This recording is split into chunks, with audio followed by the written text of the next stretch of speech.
Hi, it's me again, I'm back. Let's talk ASAP. Do you have the time? Let's talk ASAP, baby. Hurry up, don't be lazy. Ada yang tahu nggak sih apa tuh? Dinamika penduduk adalah perubahan jumlah, komposisi, dan distribusi penduduk di suatu wilayah dari waktu ke waktu. Perubahan ini disebabkan oleh 3 faktor utama, yaitu kelahiran atau natalitas, kematian atau mortalitas, dan perpindahan penduduk atau migrasi. Untuk mengetahui perubahan jumlah penduduk, maka dilakukan sensus penduduk. Nah, kita lanjut cara mengetahui pertambahan penduduk. Kita hitung menggunakan rumus P sama dengan buka kurung L kurang M tutup kurung tambah buka kurung I kurang E tutup kurung. P adalah pertambahan penduduk, L jumlah kelahiran, M jumlah kematian, I jumlah imigrasi, dan E jumlah emigrasi. Apa sih angka kelahiran atau natalitas itu? Angka kelahiran atau natalitas merupakan angka yang menunjukkan bayi yang lahir dari setiap 1000 penduduk per tahun. Angka kelahiran bayi bisa dibagi menjadi 3 jenis. 1. Angka kelahiran dikatakan tinggi jika angka kelahiran bersekitar lebih banyak 30 per tahun. 2. Angka kelahiran dikatakan sedang jika angka kelahiran bersekitar 20-30 per tahun. 3. Angka kelahiran dikatakan rendah jika angka kelahiran bersekitar kurang dari 20 per tahun. Selanjutnya, yuk kita bahas tentang angka kematian atau mortalitas. Angka kematian atau mortalitas merupakan angka yang menunjukkan jumlah kematian dari setiap 1000 penduduk per tahun. Mortalitas dibagi menjadi 3 jenis. 1. Mortalitas dikatakan tinggi jika angka kematian bersekitar lebih dari 18 per tahun. 2. Mortalitas dikatakan sedang jika angka kematian bersekitar 14-18 per tahun. 3. Mortalitas dikatakan rendah jika angka kematian bersekitar 9-13 per tahun. Nah, ada caranya tahu ngitung angka kematian dan angka kelahiran. Yang pertama, kita hitung angka kematian dulu ya. Rumusnya CDR sama dengan D per P kali K. CDR itu singkatan dari crude death rate, dan D banyaknya kematian selama 1 tahun, P banyaknya penduduk pada pertengahan tahun, K bilangan konstan biasanya 1000. Kita lanjut ke rumus angka kelahiran.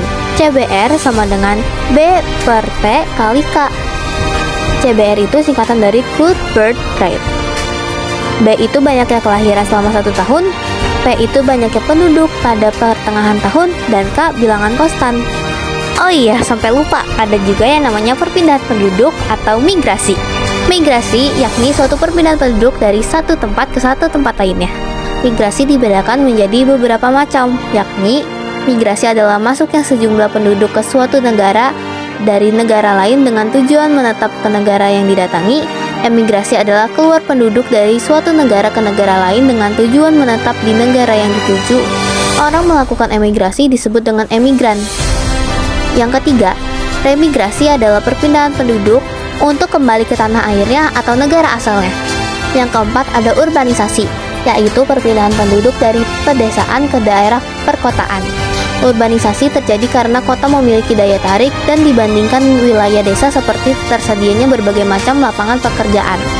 Yang terakhir, ada transmigrasi. Adalah salah satu bagian dari migrasi yang direncanakan oleh pemerintah maupun sekelompok penduduk yang berangkat migrasi bersama-sama. Selain itu, kita juga harus mengetahui apa itu piramida penduduk. Piramida penduduk merupakan suatu grafik yang menggambarkan suatu susunan penduduk berdasarkan usia pada saat tertentu yang berbentuk piramida, berdasarkan umur, jenis kelamin, dan karakteristik penduduk suatu daerah atau negara. Terdapat 3 jenis piramida penduduk, yaitu piramida penduduk muda atau ekspansif, piramida penduduk dewasa atau stasioner, dan piramida penduduk tua atau konstruktif. Berikut adalah contoh gambar dari piramida penduduk. Bisa dilihat ada ekspansif, stasioner, dan konstruktif. Apa sih dampak positif dari dinamika penduduk? Yang pertama, tersedianya tenaga kerja untuk meningkatkan produksi dalam memenuhi kebutuhan yang terus meningkat. Kedua, bertambahnya kebutuhan akan pangan, sandang, dan papan, sehingga berkembang jumlah dan jenis usaha lokal. Ketiga, meningkatnya investasi atau penanaman modal karena makin banyak kebutuhan manusia.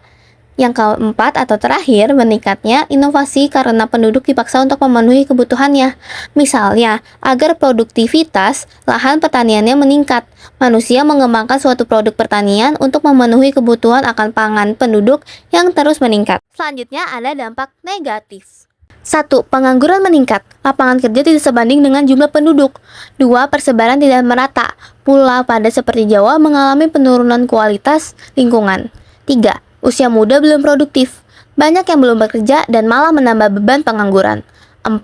Urbanisasi tinggi. Penduduk kota bertambah, muncul pemukiman kumuh dan kriminalitas. 5. Pemukiman tidak layak. Harga tanah mahal, memaksa warga tinggal di daerah kumuh. 6. Limbah dan polusi bertambah. Kegiatan penduduk menghasilkan sampah yang mencemari lingkungan. 7. Kesejahteraan menurun. Pendidikan, kesehatan, dan ekonomi tertinggal akibat lonjakan penduduk. Kita lanjut ke cara pemerintah mengatasi dinamika penduduk. Yang pertama, pemerataan pembangunan di seluruh daerah. Yang kedua, program keluarga berencana.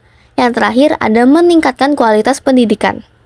Yang terakhir, ayo kita simpulkan semua materi yang udah kita bahas tadi. Dinamika penduduk menjadi hal penting dalam suatu negara. Pertumbuhan penduduk dapat diberikan keuntungan bagi suatu negara, namun tidak sedikit memberikan permasalahan bagi suatu negara.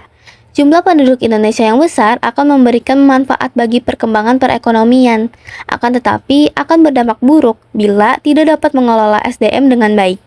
Kesehatan dan pendidikan merupakan faktor penting bagi pembangunan SDM. Terima kasih yang sudah menyaksikan video ini sampai akhir. Sekian dari Azal Putra Madani. Sampai jumpa di video selanjutnya. Bye bye. Tenggorokan aku udah sakit banget sih.